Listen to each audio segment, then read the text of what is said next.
और हमारे सीनों में ईमान की वो ताकत है कि जिसकी बुनियाद पर हम कभी किसी की जालिम के सामने डर करके अपने घुटने नहीं टेके। ये मेरी तारीख रही है, ये हमारा इतिहास रहा है कि अव्वल से लेकर आज तक ईमान वाले किसी मैदान में जालिमों से डरे नहीं हैं। और मुसलमान हमेशा दुनिया को ये बताते रहे हैं कि ईमान वाले न कल डरे थे, न आज डरे हैं, न सुबह क़यामत तक डरेंगे इंशाअल्लाह। अगर सीने में किसी चीज का डर नहीं है तो जरा बचल कर कह दें या रसूल अल्लाह। ईमान वाले न कल डरे थे, न आज डरे हैं, न सुबह क़यामत तक। जोर से बोलो, न सुबह क़यामत तक। लेकिन कुफ्र ने हमेशा हमें डराया, हमें डराने के लिए कोई पैतरा नहीं छोड़ा। कभी मेरी बस्तियों को जला के डराया, कभी मेरी आबादियों को सुलगा के डराया, कभी मेरी बच्चियों के टुकड़े फ्रीजों में लगा के डराया, कभी मेरे बच्चों को ज़बह करके डराया, कभी मेरी आबादियों में गुर्बत का तमाशा करके डराया। लेकिन कुर्बान जाओ ईमान वालों तुम अपनी हिम्मत पर। ईमान वाला न कल डरा था, न आज डरा है, न सुबह क़यामत तक डरेगा। लेकिन इस इलाके और गिरदो नवाह के ईमान वालों को जब कुफ्र ने सिमट कर एक होकर जब मुस्तफा के दीवानों को डराने की नापाक कोशिश की, कहा है मुसलमानों डरो, तुम्हें डरना होगा। तो नबी वाले बोल पड़े, अमा डरे तो किससे डरे? दुनिया ने कहा था डरो इसलिए कि मेरी औलादों के हाथों में हथियार है। तो नबी वाले बोल पड़े, अमा चुप, अगर तेरे पास हथियार है तो हम गुलामों के पास सैयदे सालार है। अब जरा लहक कर कह दीजिए या रसूल अल्लाह। ऐसे नहीं, और जिंदगी से थोड़ा मिजाज बनाएंगे तो इंशाअल्लाह मैं कुछ बात करके जाऊंगा। मुझे लगे कि आप सुन रहे हैं, जरा पूरी ताकत के साथ या हबीब अल्लाह। ना हम कल डरे थे, ना आज डरे हैं, न सुबह क़यामत तक। जोर से बोलो, न सुबह क़यामत तक डरेंगे। ये मेरी तारीख है, ये मेरा इतिहास है, ये मेरी हिस्ट्री है। और जिसे यकीन ना आवे, मेरा इस्तकामत देखना है, मेरी बहादुरी देखनी है, मेरा इस्तकामत देखना है, मेरी सहनशीलता देखनी है, तो आओ एक नजर उठाकर फिलिस्तीन देख लो। अब नहीं बोलोगे तो मेरे मरने के बाद बोलोगे। जरा लहक कर कहिए या रसूल अल्लाह। माफ कीजिएगा, मैं पहले क्लियर कर दूं, मैं वो मौली साहब नहीं हूं कि हाथ उठाओ जन्नत की चाबी लो घर जाओ। जन्नत मेरे बाप की नहीं, जन्नत रसूल पाक की है। जन्नत तब मिलेगी जब मदीने के मुस्तफा राजी होंगे। तो मैं क्या अर्ज कर रहा था, मेरा इस्तकामत देखना है तो क्या देख लो? फिलिस्तीन देख लो। जरा जोर से बोलो, क्या देख लो? फिलिस्तीन देख लो। अमा इस रूए जमीन पर एक मुल्क ऐसा है जो अपनी ताकत और अपने ताकत और के गुरूर में इस कदर सनका हुआ था कि मुसलमानों की बस्तियों को जलाने का ठेका ले रहा था। कभी ईमान वालों की झोपड़ियां जला रहा था, कभी ईमान वालों के शहर उजाड़ रहा था। बिल्कुल सनक चुका था। ईमान वालों की एक बस्ती इसी रूए जमीन पर है जिसे दुनिया गजा के नाम से जानती पहचानती है। उस गजा की आबादी को उस मुल्क ने अपने ताकत के बलबूते पर करोड़ों का गोला बारूद डालकर शहर को मैदान में तब्दील करके उछल उछल कर कह रहा था, जमाने वालों देख लो, मैं सुपर पावर हूँ, मेरे बारूद के आगे मुसलमानों की बस्ती टिकी नहीं। महीने लग गए मगर मैदान बना दिया। आजम खान नूरी ने कहा, सुनो, तुमने करोड़ों खर्चा किया तब एक आबादी को महीनों में मैदान बनाया है, मगर मेरे रब ने तेरे शहर को 3 दिन में मैदान बनाया है। अब अगर मिंबर वालों की दुआएं मिले तो यही से मैं एक जुमला और अर्ज कर दूं, लहक कर कह दे या रसूल अल्लाह।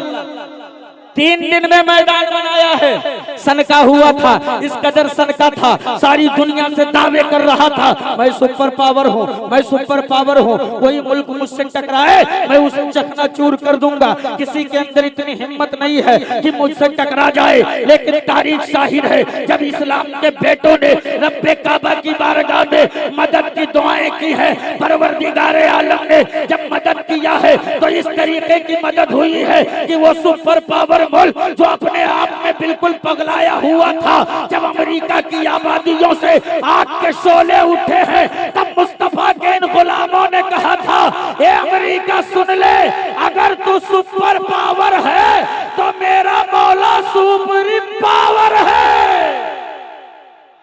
बोलो है कि नहीं है?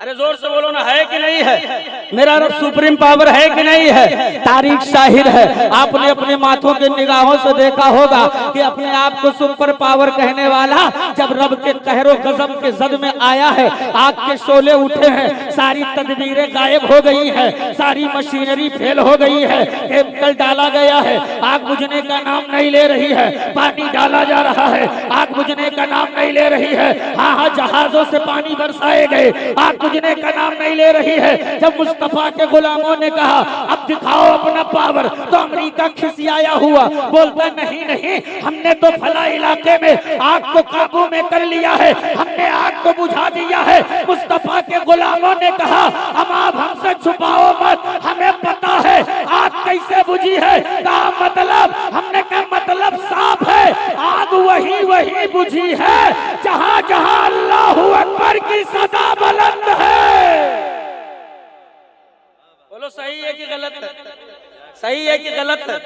तो आजम खान नूरी यहाँ से कह के जा रहा है, सारी इज्जतें तेरे लिए हैं, सारी अजमतें हमारे लिए हैं, वकार की पगड़ी मेरे सर है, अजमतों का सेहरा मेरे गले है, लेकिन अफसोस सद अफसोस इस्लाम के बेटों ने इज्जत की पगड़ी उतार कर फेंक दिया है, और जो है जलीलों के जलालत का तोक अपने गले में डालकर आज न जाने इज्जतें कहाँ तलाश कर रहे हैं। आलिमों का दामन छोड़ करके, मस्जिदों का दामन छोड़ करके, मदरसों की चौखट छोड़ करके, खानकाहों की अजमत छोड़ करके आज कौमे मुस्लिम का जवान इज्जत कहाँ तलाश कर रहा है। कोई शराब के प्याले में इज्जत तलाश रहा है, कोई सुलगती चिलम में इज्जत तलाश रहा है, कोई नाचने वालियों के ठुमकों में इज्जत तलाश रहा है, कोई सूद के पैसों में इज्जत तलाश रहा है। लेकिन ए मेरे अजीज, इज्जत शराब के प्याले में नहीं है, सुलगती चिलम में नहीं है, ताश के पत्तों में नहीं है। हाँ, नाचने वालियों के ठुमकों में इज्जतें नहीं है, इज्जतें तो हसनैन के नाना की चौखट पर है। लेना है तो आप पलट कर झुका दे सर को, कह दे या रसूल अल्लाह मैं मुजरिम हुआ का, मुझे साथ ले लो कि रास्ते में है जा बचा खाने वाला। नारे तकबीर, नारे रिसालत, सरकार मसौली कॉन्फ्रेंस, मसलके आला हजरत आमदे हुजूर हस्साने मिल्लत, नारे तकबीर, नारे रिसालत। लेकिन अफसोस सुभान अल्लाह, सुभान अल्लाह। दिल के फफोले जल उठे सीने की दाग से, इस घर को आग लग गई घर के चिराग से। दुनिया में कहा किसी माँ ने वो बेटा जाना था कि इस्लाम की अजमत पर पत्थर चलाओ। इस्लाम की अजमत पर पत्थर तो सबसे पहले मेरी बस्तियों से चला है, मेरी आबादियों से चला है इस्लाम की अजमत पर पत्थर। कौन सा जुर्म है जो मुसलमानों की बस्ती में नहीं है? कौन सा गुनाह है जो ईमान वालों की आबादियों में नहीं है? कौन सा जुर्म है जिसमें मुसलमान गिरफ्तार नहीं है? हमारी कौम का 20 साल का जवान मुंबई जाएगा, दिल्ली जाएगा, 6 महीना 8 महीना 10 महीना नौकरी करने के बाद एक पैसा घर नहीं देगा। वो पूरा पैसा कलेक्ट करके घर वालों के लिए नहीं भेजेगा, वो पैसा इकट्ठा करेगा, सफर पूरा होगा तो लखनऊ आने के लिए पुष्पक एक्सप्रेस का टिकट निकालेगा, काला पीला नीला बाल रंगवाएगा, इतना बड़ा मोबाइल खरीदेगा। मुंबई में कुछ मखसूस स्टेशन है, मस्जिद बंदर, डाकिया रोड, सैंडर रोड, बीटी, कल्याण, दादर, जिनके पीछे 150 रुपया में पैंट और 70 रुपया में टी शर्ट मिलती है। 500 रुपया में 3 जोड़ी खरीदेगा। मौलाना गौस मोहम्मद साहब और मुशाहिदी साहब की तवज्जो चाहता हूँ, सेहत का हाल देखो, पूरी बॉडी छीलो तो पौवा किलो मांस है, पाँव देखो जैसे बीड़ी, हवा का झोंका बर्दाश्त करने की कुव्वत नहीं है, मगर स्टेटस का दमदार लगाता है। स्टेटस लगाएगा, दबदबा था, दबदबा है, दबदबा बना रहे। मगर अफसोस अगर तुमने दबदबा बनाया है तो आपका दबदबा है कहां? दबदबा ही बनाए हो तो आबादियों की मस्जिदें वीरान कैसे हैं? दबदबा ही बनाए हो तो कटोरा लेकर जहेज के नाम पर भीख क्यों मांग रहे हो? दबदबा ही बनाए हो तो 250 बारात की नौटंकी क्यों दिखा रहे हो? दबदबा ही बनाए हो तो माँ बहन बेटियां उर्स के नाम पर मेलों में क्यों घूम रही है? बाजारों में शॉपिंग में पर्दा कैसे कर रही है? पता ये चला तेरा दबदबा महज ख्याली है, ये नचनियों के तर्ज अमल पर है, ये गवैयों के तर्ज अमल पर है। अरे अगर दबदबा बनाने का जुनून सीने में पाले हो तो आओ मेरे आलिमों के कंधे से कंधा मिला लो, पेशानियों में सजदों की तड़प लेकर के उठो, किरदार में अबू बकर सिद्दीक का किरदार लेकर के उठो और ऐसा दबदबा बनाओ जैसे उमर फारूक आजम ने बनाया है, जैसे मौलाए कायनात ने बनाया है, जैसे अबू बकर सिद्दीक ने बनाया है, जैसे मौला हुसैन ने बनाया है। अरे आज करोड़ों हो चिल्ला रहे हो, दिल मिला रहे हो, छटपटा रहे हो, मसले जा रहे हो, रौंदे जा रहे हो। अरे पढ़ लो अपनी तारीख। जब मेरी तादाद मुट्ठी भर थी लेकिन मेरी आबादी में शराबियों की जगह नहीं थी, जुआड़ियों की जगह नहीं थी, सानियों की जगह नहीं थी, सूदखोरों की जगह नहीं थी। कभी मुट्ठी भर ईमान वालों के ताकत का आलम यह था कि जिस मैदान से गुजरते थे तो ये तारीख लिखकर गुजरते थे कि दश्त तो दश्त है, दरिया भी न छोड़े हमने, पैरे जुल्मात में दौड़ा दिए घोड़े। लेकिन कौन सा जुर्म है जो मुसलमानों की बस्ती? क्या कहने, बहुत अच्छे, सुभान अल्लाह। कोई कह दे कि 250 बारात ना आना, 100 चले आना, गरीब है, सुभान अल्लाह, सुभान अल्लाह। तो सीधे कहते कि 150 तो हमारे परिवार में है, सीधा। और बारात का मामला हजरत 8 आदमी की जगह बोलेरो में है, 14 भर के जाते हैं। बोलो जाते हैं कि नहीं जाते? मुसलमान की गरीबी देखना है तो जुमा के दिन मस्जिद में देख लो, डब्बा आगे से निकलेगा तो लगता है मौत का कटोरा है। कुछ तो नियत बांध के हाथ खड़े हो जाएंगे, नमाज पढ़ने लगेंगे, कुछ आंख बंद करके मुराकबे में चले जाएंगे, कुछ जेब में हाथ डाल के इतनी शिद्दत से चिल्लर तलाशते हैं जैसे लगता है इसमें कारून का खजाना छुपा है। इनकी अमीरी देखना है तो शादी देख लो। बहुत अच्छे, बहुत अच्छे। डीजे वाले ने कहा विदा करो चलें, कितना हुआ? का 10,000 गिन के दे दिया, 10,251। का ये क्या? कहा ये तुमको मैंने इनाम दिया, तुम भी क्या याद रखोगे कि हातिम तई के खानदान में नाचने गए थे। गोला तमाशा वाले ने कहा हमें, का तुम्हारा कितना हुआ? का 5,000। कहा तुमको तो हम 5,551 देंगे। मगर किस खुशी में? का तुम्हारा हक है, तुम्हारे गोला चटैया में इतना दम था कि मलुहा मऊ से 4 भैंस गायब हो गई, अभी तक नहीं मिली। बारी आई इमाम साहब बेचारे जो निकाह पढ़ा है, उन्होंने कहा हजरत कितना हो गया, क्या दे दें? तो मौलाना साहब बेचारे डरते डरते बोले कि ऐसा कीजिए 2100 रुपया दे दीजिए। लड़का का बाप आंखी कौड़िल्ला की तरह निकाल के कहता लूट ले। बोलो सही है कि गलत है? बुलाओ सदर को, सेक्रेटरी को, खजांची को, मैनेजर को, मुतवल्ली को। कौन सी शरीयत में 2100 रुपया निकाह पढ़ाई लिखा है? दिखाओ। अंबर भाई अंबर मुशाहिदी ने पकड़ ली कलाई, कहा मरदूदी धरा। अगर 2100 रुपया निकाह पढ़ाई शरीयत में नहीं लिखा है तो ये डीजे, ये 250 बाराती, ये 25 गाड़ी बोलोरो, ये अपाची कहाँ लिखी है? ये कौन सी शरीयत से लिखवा के लाए? ये कौन सी शरीयत से लिखवा के लाए? लेकिन अफसोस आज का हिंदुस्तान तेरे निगाहों के सामने बहुत खूबसूरत है। आने वाले का माहौल इन आलिमों से पूछ, इनको पता है आने वाले हिंदुस्तान का माहौल क्या होने वाला है। तेरे दरवाजों के सामने बहने वाली नालियों में तेरे बच्चों की कटी पिटी लाशें तैरेंगी। बाजारों में हमारे घर की बेटियों के आबरू को सरे आम नीलाम किया जाएगा। और जिसकी इब्तिदा हो चुकी है, नक्कारा बजा दिया गया है। आप कहां मस्त हैं? 2.5 कुंटल बकरा का गोश्त खिलाने में मस्त हैं। जो जितना बड़ा हड्डी खो वो उतना बड़ा मुसलमान। ये गलत चेहरा ये मजहब इस्लाम का तूने दुनिया के सामने पेश किया है, वरना इस्लाम को कोई आतंकवाद का धर्म कहे मुमकिन ही नहीं। ईमान वालों से जब जमाने ने कहा इस्लाम क्या है, मुसलमान क्या है, तुमने अपने घर में चूल्हों पर चढ़ी हुई गोश्त की हंडियों को दिखा दिया। जितनी बड़ी हंडी है उतना बड़ा मुसलमान है। लेकिन नूर एक पैगाम दे के जा रहा है, अमा मेरा इस्लाम इतना कमजोर नहीं है। तारीख शाहिद है, इस्लाम कभी बोटियों से नहीं फैला है, इस्लाम तो मुस्तफा की सूखी रोटियों से फैला है। मगर अफसोस, अगर यही तरीका रहा होता तो शायद मक्के से भी न निकला होता है। आज के मुसलमानों का हाल आप देखें।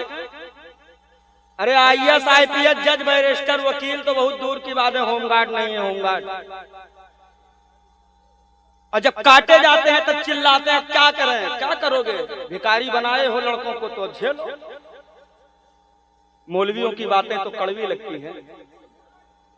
जब तक तुमने अपने आलिमों के चेहरे में अपना कायद देखा था, अल्लाह की इज्जत की कसम तुम इतना जलील नहीं हुए थे।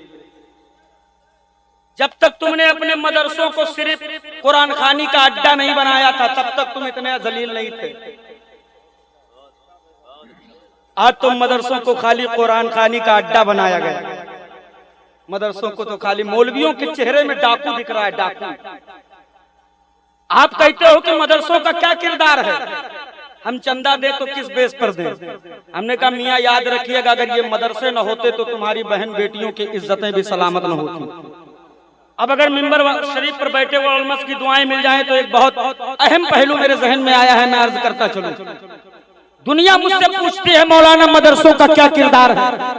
हमने कहा सुनो, इस दुनिया में जब बैरुल अक़वामी इमदाद किसी को दिया गया है तो मदरसों को नहीं दिया गया है, वो कॉलेज और यूनिवर्सिटियों को दिया गया है। बड़े बड़े मुराद अगर किसी को दिए गए हैं तो मदरसों को नहीं दिए गए हैं, कॉलेज और यूनिवर्सिटियों को दिए गए हैं। हुकूमत की छतरी और सरपरस्ती अगर किसी को मिली है तो मदरसों को नहीं मिली है, कॉलेज और यूनिवर्सिटियों को मिली है। लेकिन आप इन कॉलेज और यूनिवर्सिटियों का जरा जायजा लेकर के इनका रिजल्ट देखें। होना तो ये चाहिए था कि इतने बड़े इमदाद के बाद में हर दूसरे आदमी को जज होना चाहिए था, हर तीसरे आदमी को वकील होना चाहिए था, हर चौथे पांचवे आदमी को डॉक्टर इंजीनियर बैरिस्टर होना चाहिए था। लेकिन उसका मामला तो इल्ला माशाअल्लाह हमें 0 सन्नाटा दिखाई देता है। लेकिन अब आओ मेरे मदरसों का किरदार देख लो, अब आओ मेरे आलिमों का किरदार देख लो। तेरे दरवाजे दरवाजे जाकर के मुट्ठी मुट्ठी भर आटे की भीख इन आलिमों ने मांगी है, कुर्बानी की खाले मेरे आलिमों ने जमा किया है, ज़कात के चंद टुकड़े मेरे आलिमों ने इकट्ठा किया है।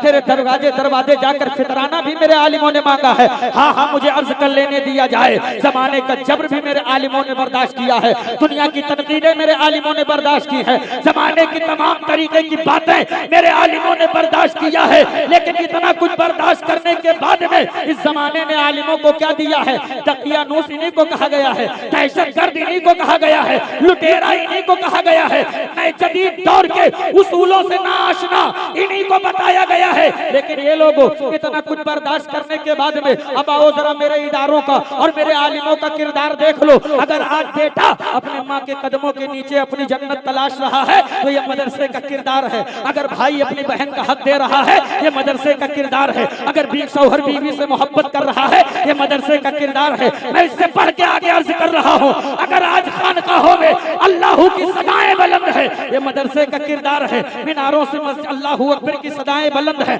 ये मदरसे का किरदार है। सजदों से मस्जिदें आबाद है ये मदरसे का किरदार है। तुम्हारे चेहरों पर दाढ़ी है ये मदरसे का किरदार है, सर पे टोपी है ये मदरसे का किरदार है, छोटे छोटे बच्चों के सीनों में कुरान मुकद्दस हिफ्ज है ये मदरसे का किरदार है। तो मुझे अर्ज कर लेने दिया जाए, तारीख गवाह है कि जब जब इस दुनिया ने उम्मत पर जुल्म किया है तो उस जुल्म से बचाने के लिए अगर कोई आया है तो या तो मदरसा आया है या मेरे उलमा आगे बढ़े हैं।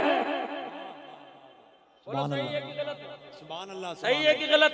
बहुत अच्छे, लेकिन अफसोस सही है, हमें डाकू इन्हीं के चेहरे में दिखा, हमें डाकू इन्हीं के चेहरे में दिखा। और मेरे आलिमों ने जमीन पर उतर करके तेरा रिसर्च कर लिया, खूब अच्छी तरीके से तहकीक कर ली है। आप ये समझते हो कि इनका काम है चीखना चिल्लाना, ये आए हैं किराया भाड़ा लेंगे चले जाएंगे, इन्होंने अपना काम कर दिया बस। मगर याद रखना, अब अगर नहीं पलट कर आए आप तो फिर कभी नहीं आ पाओगे। बहुत अच्छे, बहुत अच्छे, वाह। पूछो अपने एक जवान को खड़ा करके वजू का फर्ज बता दे, अल्लाह माशाअल्लाह। पूछो एक बेटे से इसमें से उठा करके कि तुम्हारी जन्नत कहाँ है, वो बता दे कि हमारी जन्नत कहाँ है। पीर साहब अगर पत्थर की तावीज बना दे तो वो पहन लेगा, लेकिन घर से निकलते वक्त माँ बाप से सलाम करना भूल जाएगा। क्यों? बहुत अच्छे, उसकी वजह बस यही है कि तुमने अपने आप को मदरसों से और अपने आलिमों से दूर कर लिया। क्या बात है, बहुत अच्छे। कलेजे फटे हैं इन आलिमों के कलेजे। जब उम्मत के नौजवान तबके से मेरे आलिमों ने सवाल किया, बेटे बता तेरे जिंदगी का आइडियल कौन है, कौन है तेरा रहनुमा? मेरे इन शहजादों ने हंसते हुए मस्करी भरे अंदाज में जवाब दिया, मौलाना मेरा आइडियल, मेरा आइडियल तो सलमान खान है, मेरा आइडियल तो शाहरुख खान है। आंखों से खून निकले हैं, खून कि ये मेरी मेहनत का नतीजा है। अरे अगर तुमने अपने आप को मदरसों से और आलिमों के करीब रखा होता, फिर जब मेरे उलमा तुम्हारी औलादों से सवाल करते, बेटे बता तेरे जिंदगी का आइडियल कौन है, तो तेरा बेटा खम ठोक कर कहता, मौलाना मेरे जिंदगी का आइडियल सलमान है, सलमान। लेकिन माफ कीजिएगा, मेरा आइडियल वो सलमान नहीं है जो नाचता है नचाता है। मेरा आइडियल तो वो सलमान है जो सलाखों में रहकर उम्मत को लब्बैक या रसूल अल्लाह का पैगाम दे रहा है।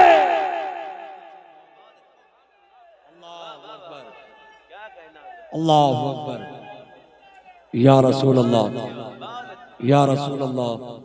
अफसोस, कौन सा जुर्म है जो मेरी बस्तियों में नहीं, कौन सा गुनाह है जो मेरी आबादी में। मैं अर्ज कर रहा था कि 250 बारात की जगह 150 अगर बुला ले तो कहते हैं 150 तो हमारे परिवार में। 8 आदमी की जगह 14 बुलोरों में भर के जाते हैं। बोलो जाते हैं कि नहीं जाते? अरे बोलो ना भाई, जाते हैं ना? हाँ, आज तक तो हमने किसी बाराती को इल्ला माशाल्लाह हाथ धुलते नहीं देखा।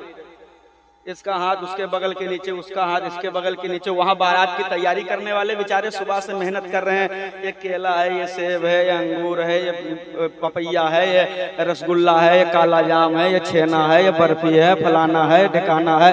साफ सुथरी जगह पे रखो, अच्छे से रखो, भर पेट रखो, किसी चीज की कमी न होने पाए। बड़े पेटू आ रहे हैं, बड़े भिखारी आ रहे हैं, आएंगे इसी पे खाएंगे, सांड की तरह लड़ेंगे, फिर वो जाएंगे। यही हो रहा है। हाथ तो धुले नहीं है, सर देखो बाहर निकाले जैसे बकरी देख रहे, ढक्कन खुला है जैसे लगता है कि या अल्लाह क्या खुल गया। 3 घंटे में नाश्ता लगाया था, 3.5 मिनट में दरहम बरहम कर दिया। हाथ तो धुला नहीं, जो उन्हें छेना पे से उंगली पड़ जाती है, काला काला फिंगर बन जाता है। हमारी तो हिम्मत नहीं होती कि एक जमात खा ले दोबारा में चला जाऊं। ये हालात है। ये रोटी काटा फेंक दिया, ये बोटी काटा फेंक दिया, ये छेना काटा फेंक दिया, ये कोल्ड ड्रिंक मुंह में लगाया, ठंडी नहीं है तो ये इसमें नमक तेज है, तो इसमें धनिया तेज है, तो इसमें फलाना है, तो इसमें ढिकाना है। वो पैरों से रौंद रहे हैं, टेबल के नीचे फेंक रहे हैं। मेरे कौम के जियालो जरा सोचो तो सही, एक एक लुकमे पर एक गरीब बाप के तलवे घिस गए हैं, तलवे दूसरों की मजदूरी करते करते। तुझे पता नहीं है कितनी मशक्कतों से ये ला करके तैयार किया गया है, तुझे एहसास नहीं है कितनी मशक्कतों से ला करके तैयार किया गया है। बस तुम जब मुहर्रम का चांद निकला करे ना, तो माथे पे लाल पट्टी या हुसैन नाम लिखवा कर बांध लो और पूरे इलाके में नारा लगाते फिरो, मैं हुसैनी हूँ, मैं हुसैनी हूँ। लेकिन उस वक्त तुम्हारी हुसैनियत कहाँ चली जाती है जब इस गरीब बाप के गुर्बत भरे दस्तरखान की खैरात पर पलने की बातें करते हो। उस वक्त तुम्हारी हुसैनियत कहाँ चली जाती है जब एक गरीब बाप की गाढ़ी कमाई को तुम अपने पैरों से रौंदते हो। अरे कल कयामत के दिन जब मौला ज़ैनुल आबिदीन का सामना होगा, अगर तुझसे तेरा गिरबान पकड़ कर पूछ लिया तूने तो करबला का मंजर अपनी निगाहों से नहीं देखा था, लेकिन मैंने खड़े होकर के सब देखा था। जब 6 माह के असगर का गला छेदा गया था, जब जवान अली अकबर के सीने से बर्छी और बर्छी के साथ बाप के हाथ में बेटे का कलेजे का टुकड़ा कटकर आ गया था। वो मंजर तूने नहीं देखा है जब हजरत अब्बास के बाजू काटकर उनके जिस्म पाक को घोड़ों की टापों से रौंदा कर हड्डियों का सुरमा बनाया गया है। वो मंजर तुमने नहीं देखा है जब हजरत औनो मोहम्मद के छोटे छोटे लाशों को जानवरों के टापों से रौंदाया गया है। वो मंजर तुमने नहीं देखा है जब सैयदा सकीना के फूल जैसे चेहरे पर जो है जालिमों ने तमाचे मारे हैं। वो मंजर तुमने नहीं देखा है जब हजरत सैयदा ज़ैनब के हाथों में हथकड़ियां लगाई गई है। अरे मैं किस घर की बेटियों की बात करने लगा हूँ यार, ये तेरे मेरे घर की शहजादियों की बात नहीं चल रही है। मैं तो उस चौखट की बात करने लगा हूँ जिस दहलीज पर हजरत जिब्रील भी आ जाए तो बिला इजाजत अंदर दाखिल न हो। उस घर की पाकीज़ा बेटियों को जानवरों के नंगी पीठ पर बिठाया गया है। अरे लोगों, अगर कल कयामत के दिन सैयदा ज़ैनब सैयदा सकीना ने दामन रहमतुल लिल आलमीन पकड़कर शिकायत कर दी, या रसूल अल्लाह यही वो उम्मत है जिसके लिए कभी भांजा लुटाया गया, जिसके लिए कभी भतीजा लुटाया गया, जिसके लिए कभी भाई लुटाया गया, जिसके लिए कभी कुंबा लुटाया गया, जिसके लिए कभी घर बार लुटाया गया। ए लोगों, अगर मुस्तफा ने अपना रुखे अनवर फेर लिया तो कौन होगा उस महशर के भीड़ में जो हमारी शफाअत करवाएगा? कौन होगा जो हमारे सुलगते हुए जिस्म को अपने झंडे का साया देगा? कौन होगा जो हमारे सूखते हल्क में कौसर का कतरा डालकर हमें जन्नत का परवाना दिलाएगा? तो आज सरकार मसौली कॉन्फ्रेंस से ये पैगाम लेकर के जाओ कि अगर दुनिया और आखिरत में कामयाब होना चाहते हो तो आला हजरत के शेर पर अमल करो कि आज लो उनकी पनाह, आज मदद मांग उनसे, फिर न मानेंगे कयामत में अगर माने। जिंदाबाद जिंदाबाद। मनाना है जिंदाबाद। तो वो भी मना लो। वाह। नहीं नहीं, थोड़ा सा अफरा तफरी ज्यादा होने लगा है ना, थोड़ा मैं थोड़ा अलग मिजाज का आदमी। मुझे जब तक लगे कि आप सुन रहे हैं तो चूंकि मैं तकरीर करता हूं तो ऐसा नहीं कि इसमें मेहनत नहीं लग रही। हाँ, मैं पूरी मेहनत कर रहा हूं। और ये हमारे एक दोस्त थे अंबर भाई, उन्होंने हमसे कहा कि चलिए थोड़ी दूर है, मोटरसाइकिल से निकल चलते हैं। अल्लाह। अब आप बताइए कि बहराइच शरीफ से 20 किलोमीटर आगे हम निकल पड़े। हम निकले तो हम सोचे थे कि मसौली शरीफ के आसपास कहीं होगा। अब चले तो 150 किलोमीटर पूरा होगा। अब सोच, हाँ अब सोचिए मोटरसाइकिल और मैंने ही चलाया, हमने उनको चलाने भी नहीं दिया। आया हूँ, लेटा हूँ, यकीन मानिए कि फौरन सो गया। आधे घंटे में सोया हूँ। अब इतनी मेहनत, अगर इतनी मेहनत करके आया हूँ फिर भी इतनी मेहनत कर रहा हूँ तो आप तो घर से आए हैं और यकीन मानिए कि आप हो सकता है खा पी के बैठे हो, है ना, खा पी के बैठे ना। मैंने भी खाना भी नहीं खाया है। हमने कहा पहले आपकी खिदमत कर लूं फिर इन लोगों से अपने आप की खिदमत करवाऊं, है ना। तो जरा लहक कर कहिए या रसूल अल्लाह। ऐसे नहीं, और जिंदगी के साथ पूरा मजमा दोनों हाथों को उठा के कह दे लब्बैक या रसूल अल्लाह। अभी इंशाअल्लाह तबारक ताला अपने मातों की निगाहों से मुलाहिजा करेंगे आले नबी औलादे अली शहजादे गौसे आजम वारिसे जुब्बे मौलाए कायनात महबूबुल उलमा वल मशाइख हुजूर सैयदी सरकार हसन मिल्लत की आमद होने वाली है। आप हजरात उनके नूरानी चेहरे की जियारत करेंगे, लेकिन उससे पहले मैं सोचता हूँ कि आया हूँ तो कुछ पैगाम रख दो ना। मैं इसलिए मेरी एक आदत है कि मैं उलटता नहीं बेजान किताबों के वरक, मैं वो पढ़ता हूँ जो चेहरों पे लिखा होता है। अंदाज़े बयां मेरा बहुत शौक नहीं है, हो सकता है उधर जाए तेरे दिल में मेरी बात। मुझे भी वो हुनर आता है कि मैं आपका हाथ पकड़कर यहीं से जन्नत पहुंचाऊं, लेकिन वो बस यहीं तक रहेगा। समझ रहे हैं ना, जन्नत पाने के लिए हुजूर को राजी करना जरूरी है। और हुजूर कैसे राजी होंगे? हुजूर कैसे राजी होंगे? हुजूर कैसे राजी होंगे? हुजूर 250 बारात की नौटंकी दिखाकर राजी नहीं होंगे। हुजूर मेरे बेटे की शादी, जब बच्चे की शादी लगाते हैं ना, टेक्निक देखिए मांगने की, टेक्निक कितनी प्यारी टेक्निक। सीधे कहते हैं अरे हमको क्या चाहिए, ना ना अल्लाह का दिया सब है। अरे फला जगह हमको देखो अपाची दे रहे थे, हमने नहीं की। मतलब वहां अपाची मिल रही थी, ये तो तुम्हें देना ही पड़ेगा। ये होती है टेक्निक, है ना। एक साहब, मैंने एक जगह जलसे में कह दिया कि जो जहेज होता है वो भिखारी होता है। तो एक साहब जलाल में आ गए, कहा मौलाना साहब भिखारी की तारीफ आप नहीं जानते? हमने कहा आप बता दें। का भिखारी वो होता है जो दरवाजे दरवाजे जाकर मांगे। हमने कहा अच्छा, और कहा जो दरगाहों पे बैठ कर मांगे। हमने कहा और कहा जो एक एक आदमी के आगे हाथ फैलाए उसको भिखारी कहते हैं। हमने कहा हाँ, जैसे ट्रेन में डब्बे होते हैं ना, एक जनरल होता है, एक स्लीपर होता है, एक थर्ड एसी होता है, एक सेकंड एसी होता है, एक फर्स्ट एसी होता है, ऐसे भिखारियों में भी कैटेगरी है। बहुत अच्छे। क्या मतलब क्या कहने। हमने कहा जो एक एक आदमी पकड़े वो जनरल है, जो दरवाजे दरवाजे जाए वो स्लीपर है, जो अमीरों के दरवाजे देखे वो थर्ड एसी है, जो उससे बढ़ के लेवल पर आ जाए वो सेकंड एसी है, और जो कटोरा लेकर जहेज के नाम पर मांगे वो इंटरनेशनल भिखारी है। बोलो सही है कि गलत है? बेटा नहीं पढ़ा है, पड़ोसी ने 8 लाख खर्चा किया बच्चे की शादी में, तो हम 14 करेंगे चाहे जमीन गिरवी रखनी पड़े। इसमें तो हम तबाह हुए। यही मेरी तबाही का राज है। जिंदगी भर मेहनत करके कर्जे में डूबा पड़ा है, मगर लड़के की शादी में 25, अगर वो व्हाइट कलर की स्कॉर्पियो ले गया तो हम ब्लैक कलर की ले जाएंगे, मगर लेके जाए तो ले जाओ। और नस्लें तबाह है और तबाह करो। आजम खान नूरी यहाँ से एक पैगाम देकर के जा रहा है, अल्लाह के वास्ते अपने बेटों को मजदूर नहीं, अपने बेटों को मालिक बनाओ। मालिक बनाओ, मालिक। जमीनें बेचकर वलीने हो रहे हैं। बेटा अगर पढ़ाने के लिए कह दो तो मौलाना साहब हमसे बड़ा फकीर कौन है, हम कहां से लाएंगे, इतनी महंगी फीस जमा करके बेटवा पढ़ाएंगे। और डीजे बजाने के लिए 50,000 खर्चा कर। बोलो कर रहा है कि नहीं कर रहा है? अरे जेवरात गिरवी रखे जा रहे हैं सिर्फ 15 तरीके के स्टार्टर के लिए। बोलो सही है कि गलत है? ये व्हाइट सालन रहेगा, उसकी शादी में क्या था, व्हाइट सालन था, ग्रीन सालन था। हमारे यहाँ एक येलो सालन रहेगा, एक बढ़ा के रहना। और नतीजा हजरत मौसा, नतीजा देखिए, न मदारिस महफूज, न मसाजिद महफूज, न खानकाहें महफूज, न मकाबिर महफूज, न हमारे बच्चों की जिंदगी महफूज, न हमारे घर की बेटियों की अजमत महफूज। बोलो सही है गलत? बोलो सही है कि गलत? और तुम कहां मस्त हो हड्डी खोरी में, तो बंद करो जमीनें बेचना, बंद करो वलीमे के नाम पर जेवरात गिरवी रखना।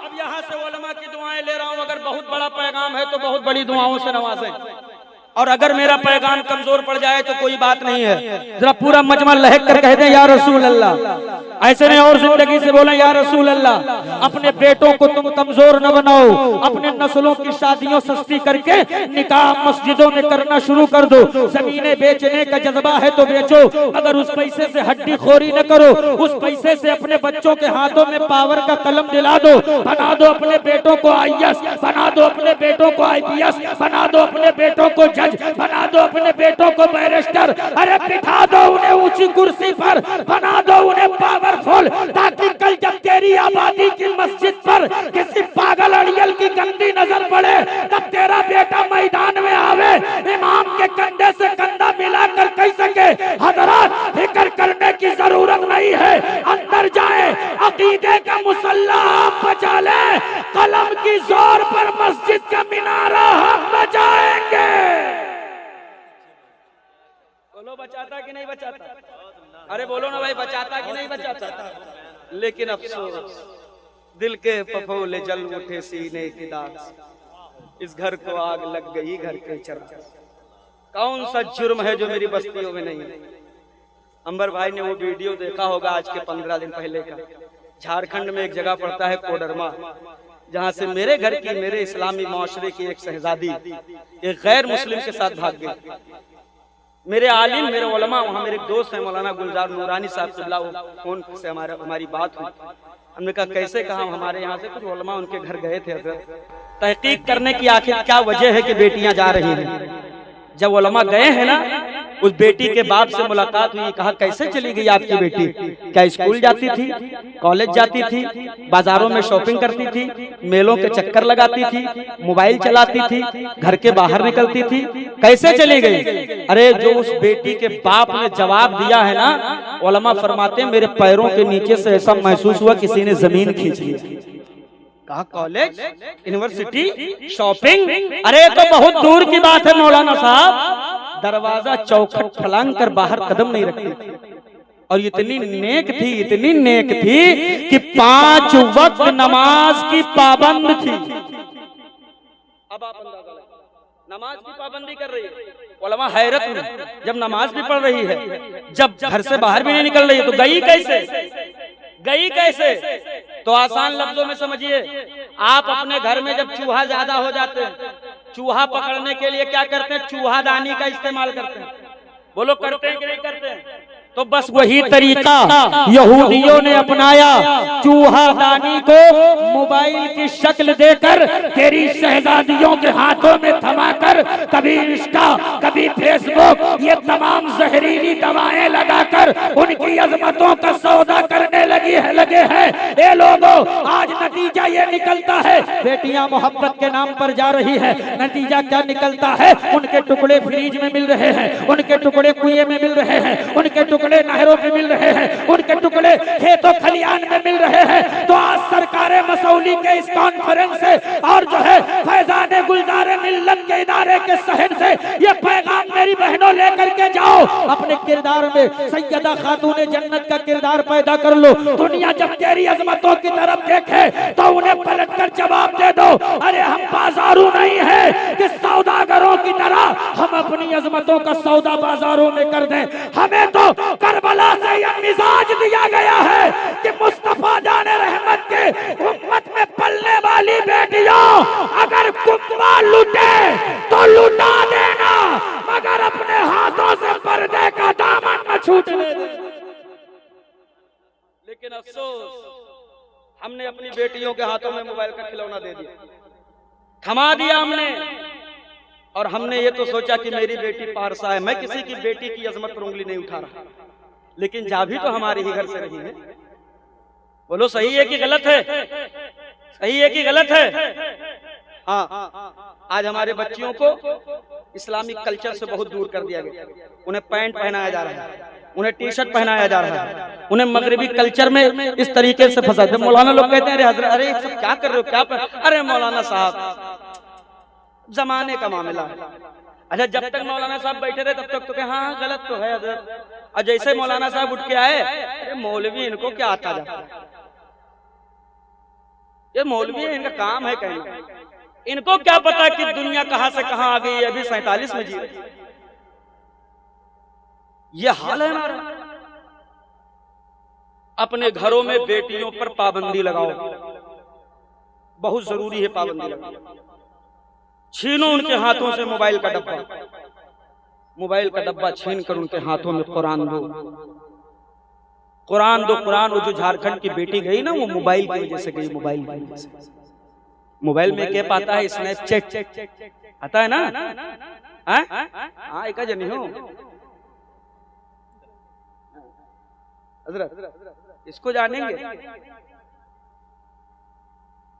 वो कौम तरक्की करेगी जिस कौम के जवान रात के 3 बजे तक फ्री फायर खेले, 2 बजे तक पबजी खेले, 2:30 बजे तक इंस्टा और फेसबुक पे रील देखें, वो कौम तरक्की करेगी? नहीं, तरक्की ऐसे नहीं होगी। तरक्की तब मिलेगी जब सर रब की बारगाह में झुकेंगे। तो मेरे रब का वादा है, तुम रब के सामने झुक जाओ, मेरा रब सारी दुनिया को तुम्हारी कदमों में डाल देगा। बोलो डालेगा कि नहीं डालेगा? और मचल कर कह दीजिए या हबीब अल्लाह। अगर हाथ उठा लो यार, इतनी भी ठंडी नहीं है।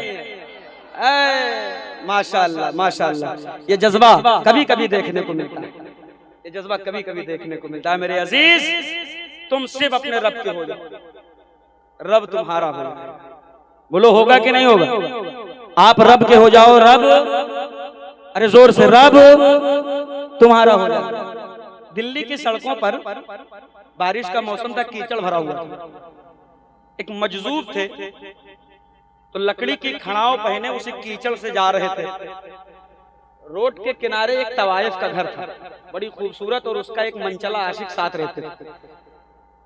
जब देखा कि बारिश का मौसम निकल गया है, बारिश निकल गई है, मौसम सुहाना है, तो खिड़की बाहर आए, घर के सीढ़ियों पर बैठे मौसम का लुत्फ ले रहे थे। इसे बितने में बाबा का गुजर हुआ, तो लकड़ी की खड़ाव देखे होंगे, तो जब उस पहनकर आदमी कीचड़ में चलेगा तो कीचड़ उड़ता है ना पीछे से, कीचड़ का एक कतरा उड़कर गया तवाइफ के चेहरे पे पड़ा, गालों पे, तो उसके आशिक को बहुत बुरा लगा। मैं अर्ज कर रहा था कि जब तुम रब के हो जाओगे तो रब, अरे जोर से बोलो रब, अब तवज्जो से सुनिएगा। जैसे ही वो कीचड़ तवाइफ के चेहरे पे पड़ा, उसके आशिक को बड़ा बुरा लगा, जमीन पर उतरा और बाबा को एक जोरदार तमाचा मारा।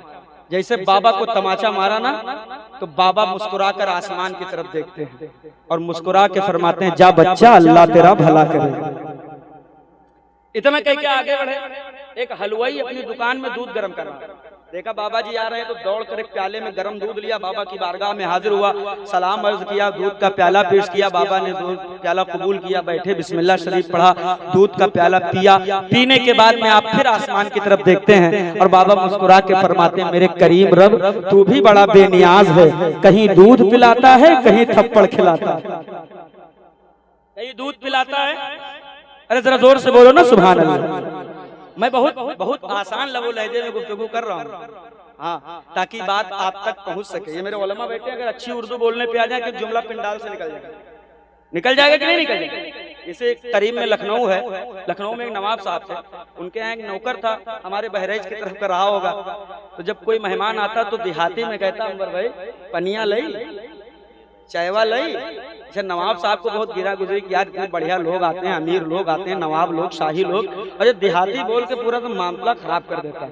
एकदम बुला के इधर आज के बाद उर्दू बोलना, वरना पिटाई करके नौकरी से निकाल दूंगा। का हुजूर का हुक्म सर आंखों पर।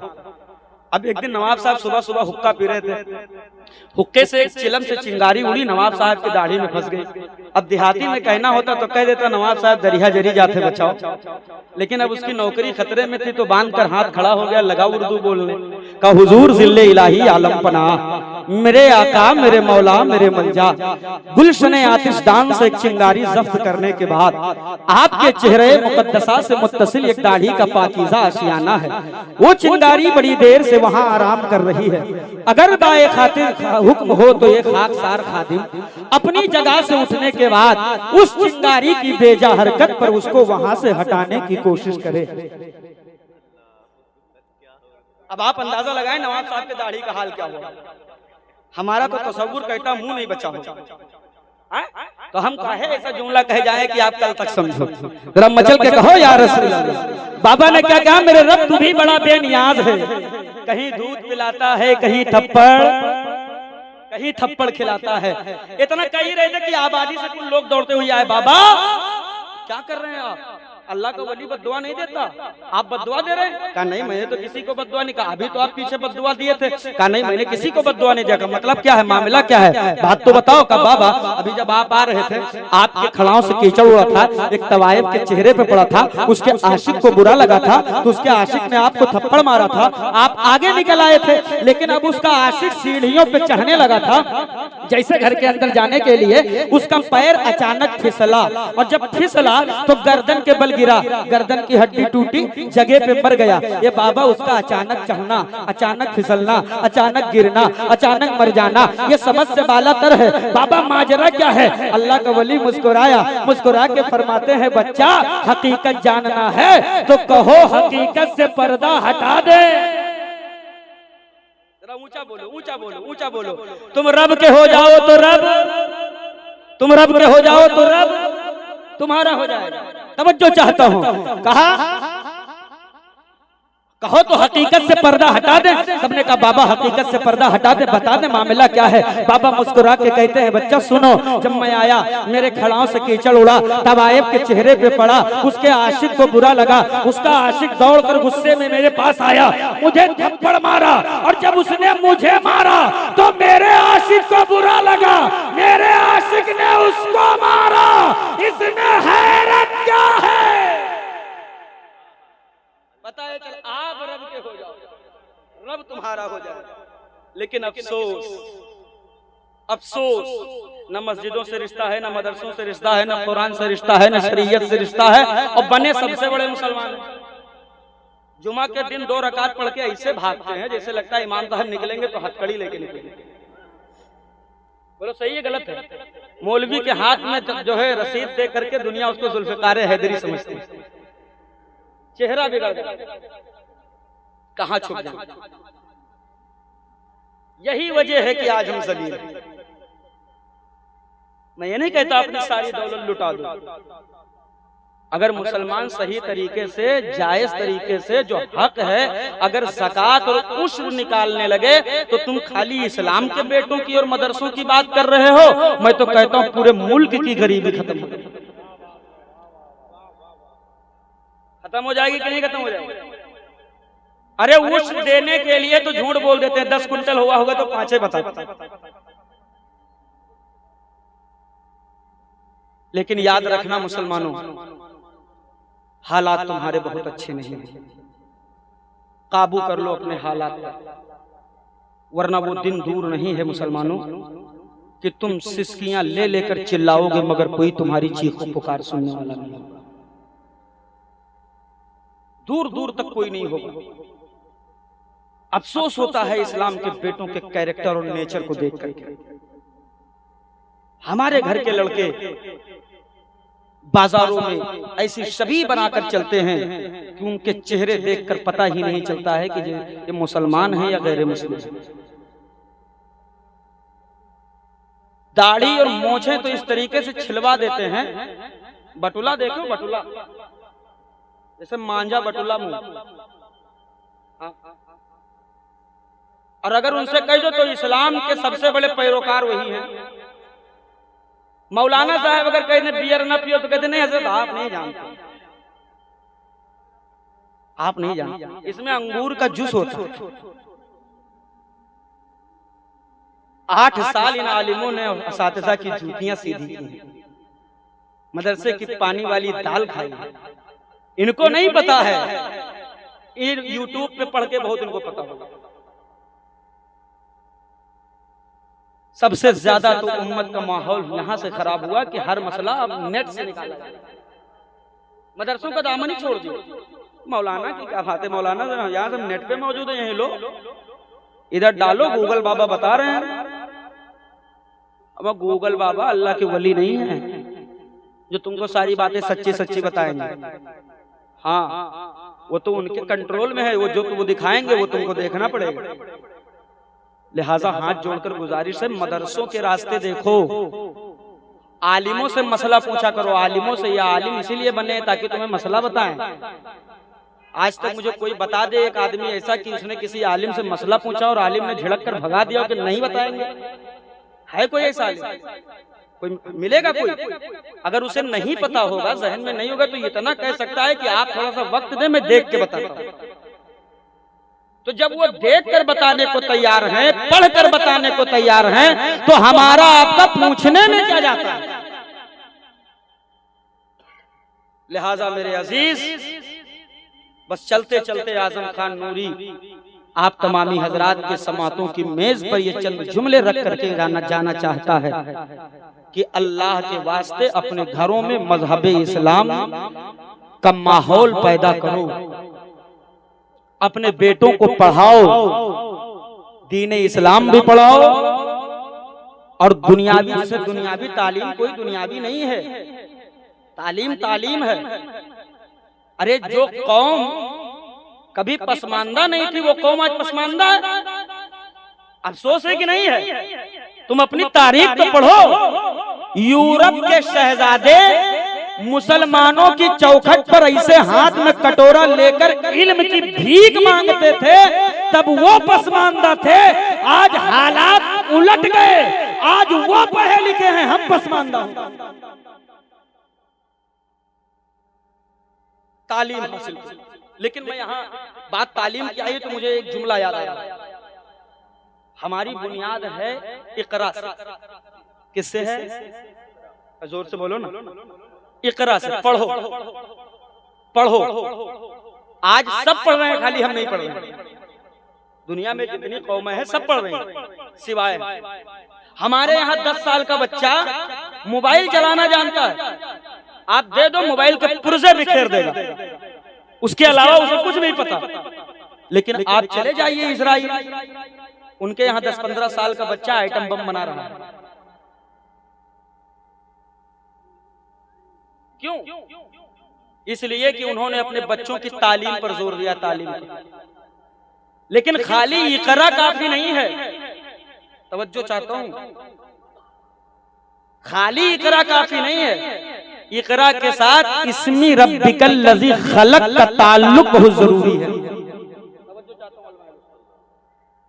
इसलिए कि खाली इकरा पे अमल करके अगर किसी ने तालीम हासिल किया तो वो तालीम आपको तबाहो बर्बाद कर देगी, कहीं का नहीं रखेगी वो तालीम। लेकिन अगर उस तालीम का ताल्लुक बिस्मी रब्बिकल लज़ी खलक से है तो याद रखिएगा, दुनिया में अगर जुल्म है तो अब ये इल्म वाला उस जुल्म को मिटाता नजर। आप कहोगे कैसे, तो आप तारीख पढ़कर देख लें। आज दुनिया कहती है, इस दुनिया का सबसे बड़ा झूठ हजरत, इस जमाने का सबसे बड़ा झूठ कि इंसान कामयाब है। क्या है? इंसान कामयाब है, ये दुनिया का सबसे बड़ा झूठ है। आप कह सकते हैं मौलाना इतना कामयाब लोगों को आप बता रहे हैं कि ये नाकामयाब है। मैं नहीं कहता, कुरान कह रहा है इन्नल इंसान लफी खुस्र। बोलो सही है कि गलत? अरे जोर से बोलो ना सुभान अल्लाह, अरे जरा जोर से बोलो ना सुभान अल्लाह। इंसान कामयाब नहीं है। इंसान ने जिन जिन चीजों पर तवज्जो दिया वो शय कामयाब हो गया। इंसान ने लोहा पे तवज्जो दिया, लोहा उड़ने लगा। बोलो उड़ रहा है कि नहीं उड़ रहा है? अरे बोलो ना, उड़ रहा है कि नहीं उड़ रहा है? इंसान ने इलेक्ट्रिक पे जोर दिया, इलेक्ट्रिक कामयाब हो गई। इंसान ने मिट्टी पे जोर दिया, मिट्टी कामयाब हो गई। इंसान कामयाब है ही नहीं। अगर इंसान कामयाब होता तो रूए जमीन पर कत्लो गारत और बर्बरियत के चट्टान न तोड़े जाते। इसलिए कि इंसान कामयाब तब होगा जब तालीम सिर्फ इकरा से नहीं, बिस्मी रब्बिकल लज़ी खलक से याद करेगा।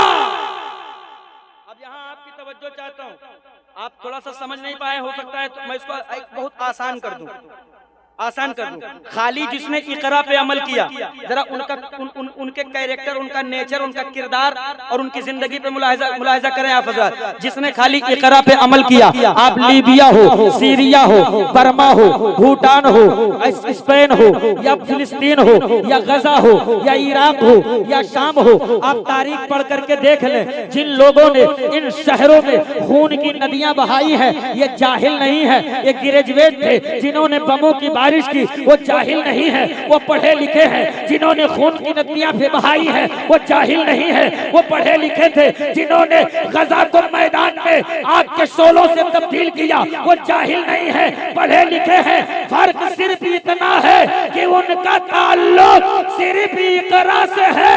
लेकिन कुर्बान जाओ बरेली के ताजदार पर, आपने सिर्फ इकरा नहीं बिस्मी रब्बिकल लज़ी खलक पे अमल किया तो सिर्फ आलिम नहीं हुए हैं बल्कि दुनिया में एक बेहतरीन साइंसदान हुए हैं। बोलो हुए हैं कि नहीं हुए? तो तवज्जो, खाली इकरा पे अमल करके काम नहीं चलेगा। इसलिए कि खाली इकरा करने पर अमल करने से आदमी जालिम हो जाता है, लेकिन जब रब के नाम से उसका ताल्लुक हो जाए तो फिर वो इंसान जुल्म को मिटाने वाला हो जाए। लिहाजा मैं अर्ज करना ये चाहता हूँ कि आप बेशक अपने बच्चों को ग्रेजुएट कराएं, बनाएं, सब कुछ पढ़ाएं, लेकिन उनका ताल्लुक मदरसों से मुनक़ता न करें। समझ रहे हैं ना? अगर आपने उनका ताल्लुक तोड़ा ना होता तो आज मेरे कौम मुस्लिम का इंजीनियर, अरे अगर किसी के दरवाजे पर पहुंच जाए तो पूरा खानदान, पूरा गांव उलझ जाए। इंजीनियर साहब आए हैं और पेशाब करने की तमीज़ें मालूम नहीं। बोलो सही है गलत? वकील साहब आए हैं, सबकी बात में नहीं करता इल्ला माशाअल्लाह, उनको पेशाब करने की। क्यों? इसलिए कि उनको शरीयत पढ़ाया ही नहीं गई। उनको बताया ही नहीं गया कि दीन का वकार क्या है, आलिमों की अजमत क्या है। आज हमारे पढ़े लिखे ग्रेजुएट लोग जलसों से दूर हैं। क्यों दूर हैं? बचपने से उनको दूर किया गया, बचपने से उनको दूर किया गया, उनको मौलवियों के करीब रखा ही नहीं गया। अगर तुमने मदरसों का भी दामन पकड़ा के रखा होता तो आज आपके इस मजमे में आपको जज भी बैठा दिखाई देता, बैरिस्टर भी बैठा दिखाई देता, एसपी भी बैठा दिखाई देता, आईएएस भी बैठा दिखाई देता कि नहीं दिखाई देता।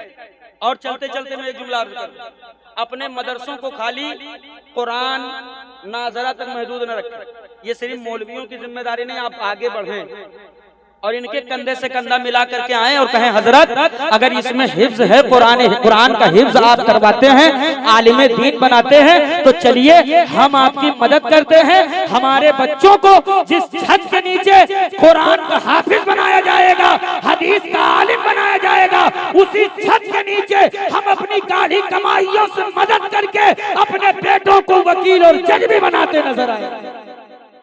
और ये नामुमकिन नहीं है हजरत।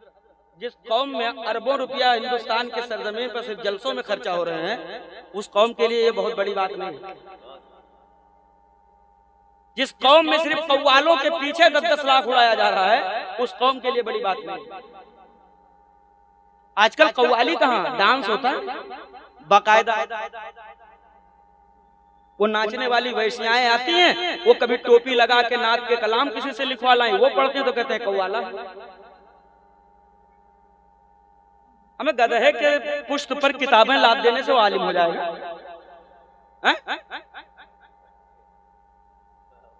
हाथ जोड़कर गुजारिश है, अपनी कीमती दौलतों को, अपनी कीमती सरमाया को नाजायज जगह खर्चा न करो। अपनी कौम को और अपनी नस्लों के मुस्तकबिल को मजबूत बना लो। तुम्हें अपने बेटों के हाथों में लाठी डंडा बम बारूद भाला देने की जरूरत है ही नहीं। तुम अपने बेटों के हाथों में सिर्फ पावर का कलम दो, बस यही उनका सबसे बेहतर हथियार है। इससे बड़ा हथियार मैं नहीं बता सकता। इसलिए कि मैंने अपने आलिमों से और अपने असातिज़ा से मैंने सुना है कि तलवार से वार किया जाए वो जख्म तो पूरा हो सकता है, मगर कलम से वार कर दिया जाए सदियां गुजर जाती हैं, जख्म पूरा नहीं। और आज ये दुनिया हम पर कलम ही से वार करके हमें गिराने की फिराक में है, मगर हम मस्त हैं। 250 कोट पैंट, तिरछी मांग, जूता मोजा जमाए एकदम बिल्कुल मस्त नाच रहे हैं। 20,000 रुपया के जमीन गिरवी रख के, दूल्हे का बाप हमने देखा है 20,000 रुपया गिरवी रख के जमीन वो पैसा इकट्ठा किया है। 50 रुपये की बैग लेके आता है, बाजू में टांग के वही 20,000 उसमें रख के वहां बारात में इस तरह इतराता है जैसे लगता है मुकेश अंबानी से भी बड़ा अमीर है। ऐसे उंगली नचाता है, एक को पानी नहीं मिला तो बारात वापस चली जाएगी। तेरे बाप ने कमा के दिया है। अरे वलीमे का तसव्वुर तो है शरीयत में कहीं ना कहीं, बारात का तो कोई तसव्वुर ही नहीं है। वलीमा मुर्गी के गोश्त में निपटा दे रहे हैं। और बारात में कहते हैं 10 किलो से ऊपर बकरा ना हो, 8 किलो से नीचे ना हो। और 300 बाराती तो 300 की यक्के फरमाइश होती है, एक नल्ली की पीस लगा दो, एक सीने की बोटी लगा दो। कहां से लाएगा इतना सीना और नल्ली भैया? कभी उस गरीब बाप के चेहरे पर देखो जिसके कमजोर कंधे पर हजारों गमों के चट्टान लदे हुए हैं। मुंबई की दुनिया में हमने देखा है यार, हमारी तालीम वही दारुल उलूम मोहम्मदिया मोहम्मद अली रोड पर हुई है। हमने देखा है उनकी जिंदगी, हमारे इलाके से लोग जाते हैं, उम्र इतनी हो गई है कि बदन में इतनी ताकत नहीं कि अपने जिस्म का बोझ लेकर के चल सके, मगर हाथ गाड़ी के ठेले पर वो कुंटलों माल लाद करके अपने कंधे पे रख करके कपकपाते हुए पैरों के साथ मंजिल तक पहुंचा रहे हैं। जरा तन्हाई में ले जाकर के मजबूर कमजोर बाप से कोई पूछे तो सही कि आखिर तुम क्यों ऐसे काम कर रहे हो? तुम्हें तो इस उम्र में बिस्तर पर लेट कर आराम और सुकून और चैन की जिंदगी गुजारनी चाहिए थी। तुम यहाँ कुंटलों माल लाद करके अपने बीमारी का ख्याल नहीं करते, सेहत का ख्याल नहीं करते, क्यों? तो अल्लाह की इज्जत की कसम खा के कहता हूँ, उस गरीब के बाप के आंखों से खून के आंसू सावन भादों की तरह बरस पड़ेंगे। वो बाप यही जवाब देगा कि मौलाना यहाँ मैं अपनी जरूरतों से नहीं पहुंचा हूँ, यहाँ तो मेरे मुस्तफा की जालिम उम्मत ने मुझे पहुंचाया। जालिम उम्मत ने पहुंचाया। क्यों आया? बाप जवाब देगा कि मौलाना बाप हूं, जुर्म किया है मैंने, मेरे घर में बेटी पैदा हुई, उसी की सजा ये उम्मत में दे रही है। बिलाले हबशी के सीने पे पत्थर इसीलिए रखा गया था, अमीरे हमजा का कलेजा इसीलिए चबाया गया था, ताकि उम्मत पर जुल्म करे, गीदड़ों की तरह नोचे। हमारे इलाके में एक ऐसा हादसा पिछले साल नवंबर में हो चुका है। ये गरीब बाप जिसके कमजोर कंधे पर 5 बेटियों का बोझ, बेटे नहीं, जमीन एक बिस्वा नहीं, जो एक कमरा छोटा सा एक घर था, बस वही घर। एक जालिम ने एक लड़की की शादी लगाया भी, तो जिस दिन बारात आना था उससे 2 दिन पहले उसने फोन करके कहा अगर अपाची आप लाकर खड़ी कर रहे हो तो बारात आएगी, वरना बारात हम लेकर के नहीं आएंगे। नतीजा क्या निकला मालूम है? नतीजा ये निकला कि वो गरीब बाप जब खुद को बर्दाश्त न कर सका, रात के सन्नाटे में उसने खुद को रस्सी पर फांसी के सहारे से लटका करके अपनी जान दे करके इस दुनिया को पैगाम दे दिया कि ये है उम्मत मुस्लिमा। ए लोगों, ऐसे जुर्म और जुल्म करने के बाद में ये चेहरा लेकर कैसे मुस्तफा की बारगाह में आप हाजिर होंगे? सब मुंह लेकर के मदीने वाले से कौसर का जाम मांगे, कौन सा चेहरा लेकर के जाएंगे? हाथ जोड़कर गुजारिश, बचा लो नस्लों को, बचा लो बेटियों की लुटती हुई इज्जतों को बचा लो। और चलते चलते आजम खान नूरी मेरी बहनों को एक पैगाम दे दे, फिर मैं अपनी जगह ले रहा हूं। आज हमारी कौम की बेटियां समझती हैं कि मैं सिर्फ एक औरत हूं, जबकि मुस्तफा जाने रहमत का फरमान है कि बच्चे की जिंदगी की पहली यूनिवर्सिटी अम्मा की गोद है। बच्चे की जिंदगी की पहली यूनिवर्सिटी क्या है? अम्मा की गोद। नचनिया तो पैदा हो रहे हैं, मगर इस्लाम का गाजी पैदा नहीं हो रहा, मस्जिद का नमाजी पैदा नहीं हो रहा। क्यों? क्या वजह है कि हमारी माओं के कोख से आने वाले बेटे मुत्तकी और परहेजगार नहीं हो रहे? तो उसकी बस वाहिद वजह यह है कि हमारी माओं ने अपने आप को फकत एक औरत समझा। मगर एक कौम मुस्लिम की शहजादियों सुन लो, जब तक तुम सिर्फ एक औरत थी, इस जमाने में तुम्हारा कोई माहौल नहीं था, कोई इज्जत नहीं थी। हालात तो इतने खराब थे कि बाप बेटा अपने माँ के गले में रस्सी डालकर बाजार में बेच देता था, बाप अपने हाथों से बेटियों को जिंदा जमीनों में दफन कर देता था, भाई अपनी बहनों के साथ नाजायज रिश्ते कायम कर लेता था। कोई औरत अगर बेवा हो जाती थी ना, तो उसके सर से बाल को छील दिया जाता था और उसके चेहरे पर कालिक पोत करके उसे बाजारों और शहरों का चक्कर लगाकर उसे रुसवा करके मार दिया जाता था। लेकिन जब सिसकती हुई बेटियों की आहें, जब बिलकती हुई मामों की आहें जब अर्शे इलाही से टकराई है, तो रब्बे काबा ने रहमतुल लिल आलमीन को आमना की गोद में पूरी कायनात का मसीहा बनाकर भेजा है। बोले या रसूल अल्लाह। और जब उतरे हैं आमना के चांद, बेटियों की सिसकियां सुनी है, जब आका ने बेमाओं की सिसकियां सुनी है, जब मुस्तफा जाने रहमत ने सिसकती हुई बीवी और बेवा औरतों की सिसकियां जब काने लाले करामत से टकराई है, तब आकाए नेमत ने फरान की चोटी को हक व सदाकत का मिंबर बनाया है। कुफ्र की ताबूत पर आखिरी कील ठोककर मेरे मुस्तफा ने इरशाद फरमा दिया, जमाने वालों बेटियों को हिकारत की निगाह से न देखो, बेटियों को गिरी हुई नजरों से न देखो, इसलिए कि इन बेटियों का मर्तबा बुलंद हो गया है। अगर कोई बेटी है माँ बाप के लिए रहमत है, अगर कोई बहन है भाई के लिए नेमत है, अगर कोई बीवी है शौहर के लिए मोहब्बत है, और अगर माँ है तो अपनी औलाद के लिए जन्नत हुआ करती है। कितना बड़ा मर्तबा। अल्लाह के रसूल फरमाते जन्नत अर्शे आजम के ऊपर था, मैंने उसे खींचा माओं के कदमों के नीचे रख दिया। कितना बड़ा एजाज। पूरी जन्नत अम्मा के कदम के नीचे है, पूरी जन्नत।